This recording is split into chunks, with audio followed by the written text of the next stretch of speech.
B square minus 4ac यानी जो विविधकर है यदि यह 0 से छोटा हो जाए, लेस देन 0 हो जाए, तो जब लेस देन 0 हो जाए तो इस स्थिति में हम इन बातों पे विचार ही नहीं करेंगे, समान है असमान है, परिमेय है अपरिमेय है, इसके बारे में सोचना ही नहीं है। क्यों?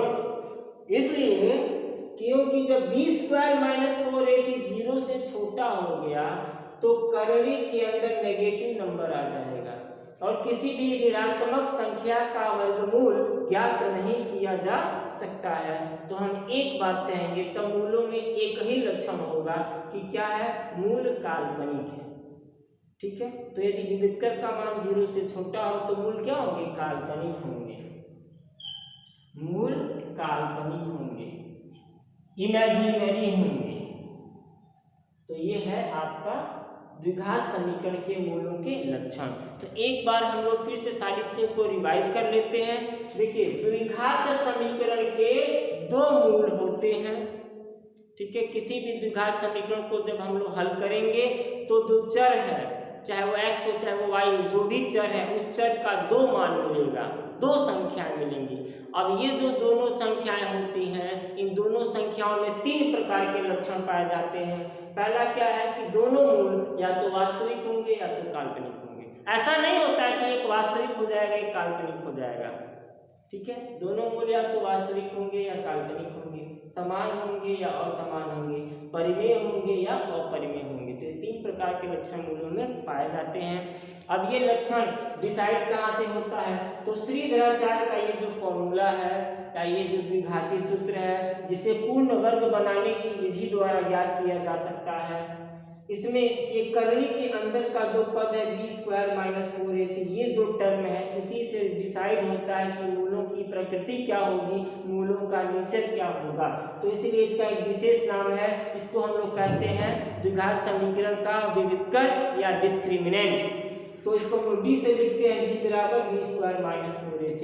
अब इसी के मान पर, इस विविधकर के मान पर ही निर्भर करता है कि मूल कैसे होंगे।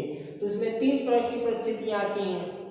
पहली स्थिति क्या है कि यदि बी स्क्वायर माइनस 4ac का मान 0 हो, बी स्क्वायर माइनस 4ac का मान 0 हो, तो जैसे ही 0 होगा तो ये करणी हट जाएगी। करणी हट जाने का मतलब वास्तविक, और करणी हट जाने का मतलब निश्चित रूप से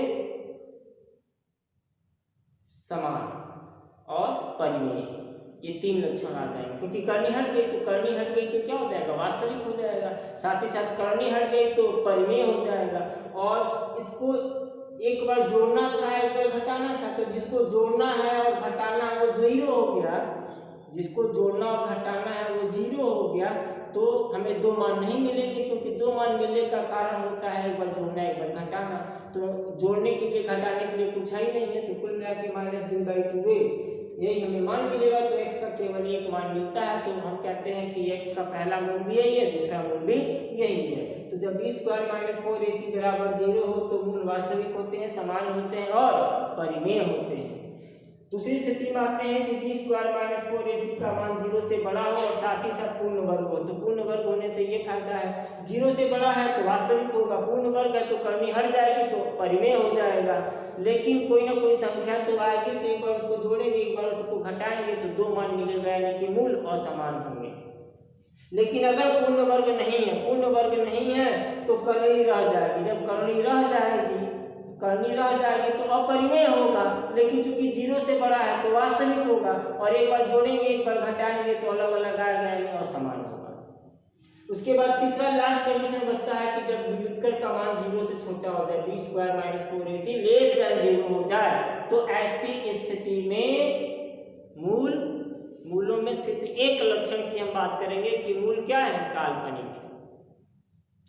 तो ठीक है, उम्मीद करते हैं कि आपको बेहतर तरीके से समझ में आया होगा। नहीं समझ में आता है तो बार बार इस वीडियो को देखिए।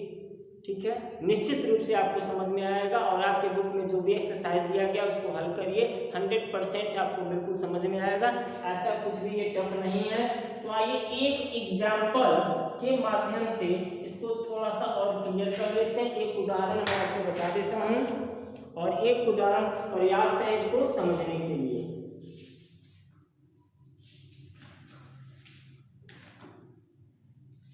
तो एक इक्वेशन है मेरे पास 2x² माइनस 3x प्लस 5 बराबर 0।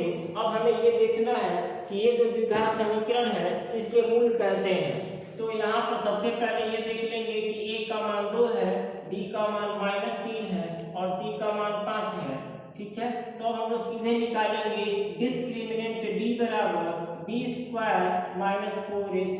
इसका वैल्यू निकालेंगे कि विभेदक का मान क्या है। तो b का मान देखिए -3 यहाँ लिख देते हैं, -3 का होल स्क्वायर -4 इंटू a का मान 2 है इंटू c का मान 5 है। तो -3 का वर्ग हो गया 9 माइनस 4 दूनी 8 8 बचे 40। 9 में से 40 घटाएंगे तो -31। तो विभेदक का मान क्या है, 0 से छोटा आ गया, नेगेटिव आ गया ना, 0 से छोटा आ गया।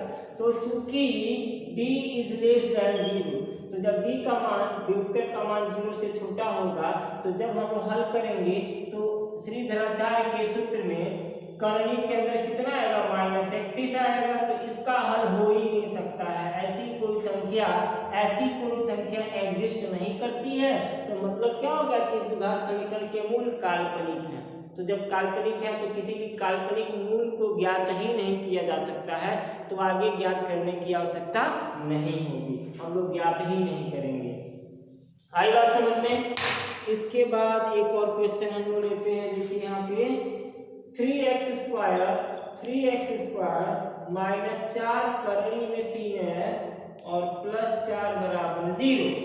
यहाँ पर देखेंगे तो a का मान 3, b का मान -4 करनी में 3 और c का मान 4 है।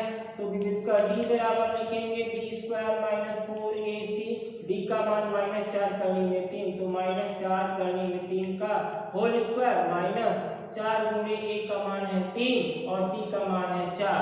तो देखिए इसको हल करेंगे तो 4 चौको 16, 16 3 48 आएगा प्लस में -4 3 12, 4 3 12, 12 चौको 48। तो 48 माइनस 48 क्या आ गया, 0।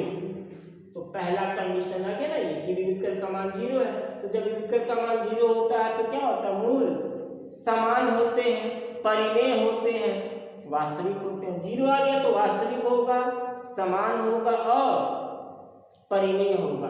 विश्वास नहीं हो रहा है तो इसको निकाल करके हम लोग चेक कर लेते हैं। देखिए फॉर्मूला क्या हम लोगों के पास है, यहाँ से ये कंफर्म हो गया है कि विभेदक का मान कितना है, 0 है, d बराबर 0 है। तो अब देखिए x बराबर -b plus minus under root b² minus 4ac/2a।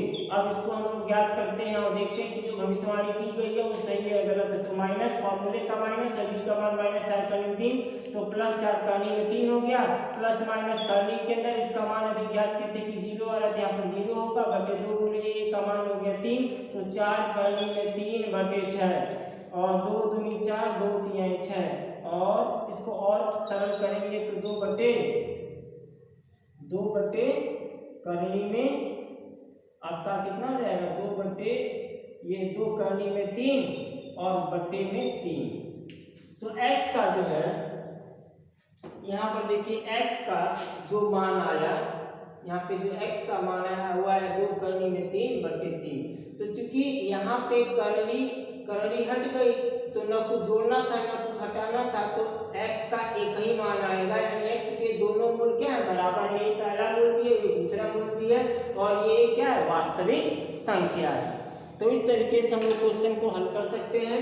और यहाँ पे भी क्योंकि करनी बरकरार है, करनी यहाँ पे बरकरार है तो ये कैसा है, ये अपरिमेय है। तो इस द्विघात समीकरण के मूल समान है, वास्तविक है और अपरिमेय है, एक ही मूल आया है।